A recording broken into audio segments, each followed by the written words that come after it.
With the presidential elections in India just around the corner, we at Hello English decided to delve deeper in the entire election process.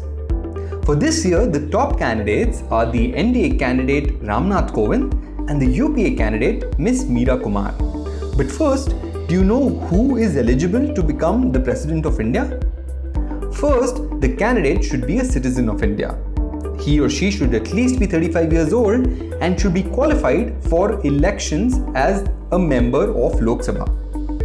He or she should also be registered as an elector in India. And last but not the least, the candidate should not hold any office of profit, meaning he or she should not be drawing any income at all. By that logic, the current president is also in fact eligible to become the president yet another time. Now, let's understand how the election takes place. The candidate's nomination form needs to be subscribed by at least 50 electors as proposers and 50 other electors as seconders. What does that mean? Proposers are those people who propose the name of the candidate, and seconders are those who give their support to that name. The President of India is elected by an electoral college.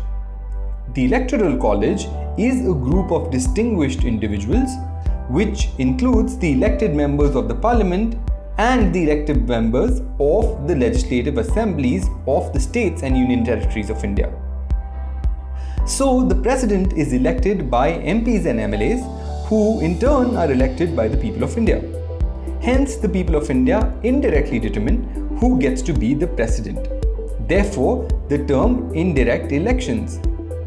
However, not all members have the same weight when it comes to voting. The value or the weight attached to the votes of MPs and MLAs are different.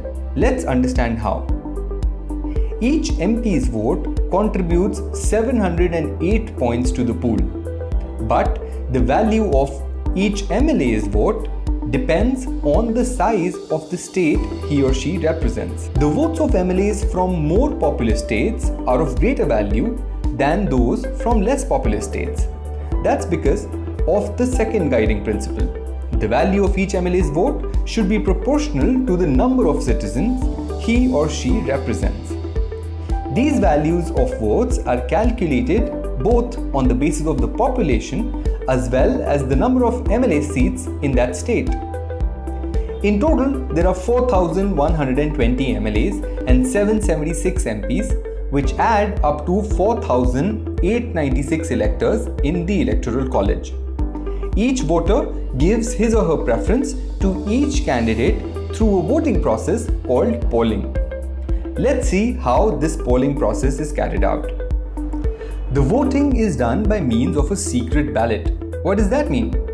It means that each voter casts his or her vote secretly in a ballot box and does not reveal his or her vote to anybody else. For 2017, interestingly, the Election Commission directed that the ballot papers should be printed in two vibrant colors: green ballot papers to be used by MPs and the pink ones to be used by MLAs. This is what a sample ballot paper looks like. Every voter gives his or her preference for each candidate in the fray.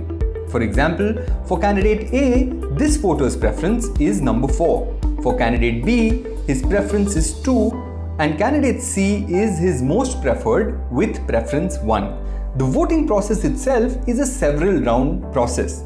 After every round, the least preferred candidate is eliminated and his or her votes are redistributed among the remaining candidates. This is done several times till a clear final winner emerges out. At the end, the winning candidate should get 50% of the first preference votes plus one more vote to be declared as the clear winner. For example, if there are 3 candidates in the fray, A, B and C, and there are just 10 valid votes in the Electoral College, the winner in this case will require 6 votes or 10 upon 2 plus 1 votes to be declared as the president. Let's take a case and understand how this will work. Say A gets 6 votes as the first preference, B gets 3 votes as the first preference, and C gets just 1 vote as the first preference. In this scenario, A will be declared as the clear winner because of getting at least 6 votes. Let's take another case in which A just gets 5 votes as the first preference, B gets 3 votes, and C just gets 2 votes as his first preference. In this case, candidate C will be eliminated because of being the least preferred candidate. Because candidate A failed to receive at least 50% of the seats, here the process will continue to the next round.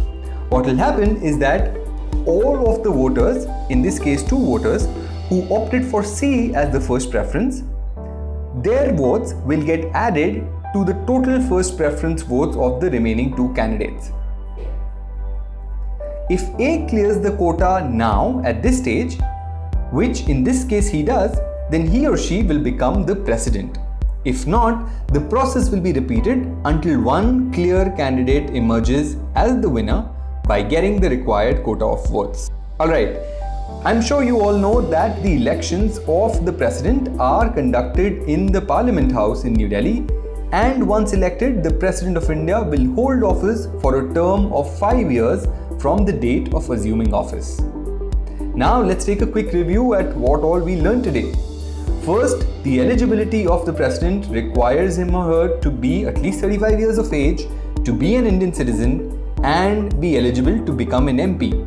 Also, that person should not be holding any office of profit. The Electoral College consists of the MPs and MLAs who can cast the vote and indirectly determine the president. The polling itself is a several round process which requires the voters to give preference for all the candidates in the fray. And the final winner requires at least 50% of the preferential votes plus 1 extra vote to be declared as the President of India. Hope you learned something new today. For more such interesting videos and more, download the Hello English app and join 30 million other learners in learning for free.